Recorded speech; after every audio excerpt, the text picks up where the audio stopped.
Over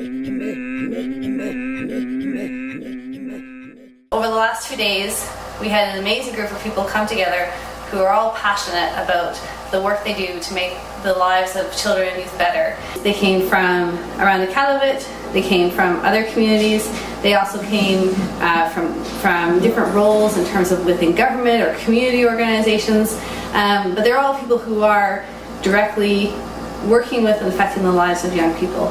I've been doing this so long, dealing with child abuse investigations, that I forget sometimes that some people don't know what to do and that we need to include more and more community partners.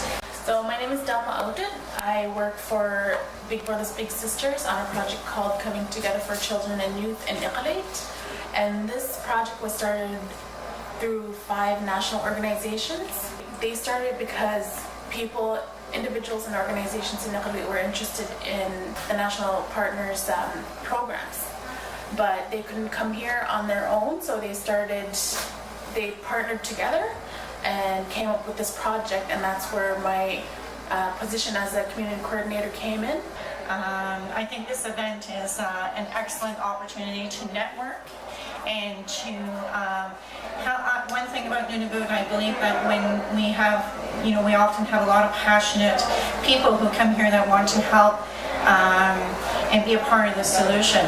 But it can get overwhelming in your own position, so this gives us an opportunity to look at it through the problems, and not only the problems, but also the good things that we have going on in Nunavut that already is in place.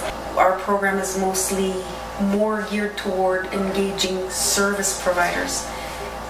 The program is for me to help others to help the youth. So it's through my partners that we're engaging the youth. The main program that we work on is called the Good Touch, Bad Touch program, and it's a child sexual abuse prevention program that we teach. We take the first week to meet with all the frontline workers and present to them the program that we're doing, and also if they have any difficulty hearing or talking about sexual abuse, then we take a couple of days for them to learn about it and to tell their stories if they need to. What we're currently doing for our programs is implementing quality program planning to provide alternatives for youth in the community in a positive light.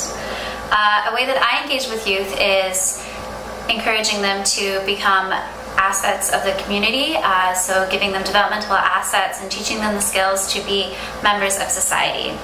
I think this event went really well, and I judge that by hearing what people offer up. At the end of each day, we sort of share in a circle. At the end of the first day, it was what are you taking away from this day, and people spoke very powerfully about the sense of community, the sense of having new partnerships, inspiration and hope for the work that they do, and a sense of momentum. And then at the end of today, we asked people to think about what they're going to do next. So what's our next step with everything that happened? And there was an amazing collection of tangible next steps that people are going to do, where they're going to change their programs based on what they heard here today. They're going to make connections with people that they didn't work with before and didn't know before, to talk about how they can work better together. And so we'll be trying to follow along those stories and capture what happens next.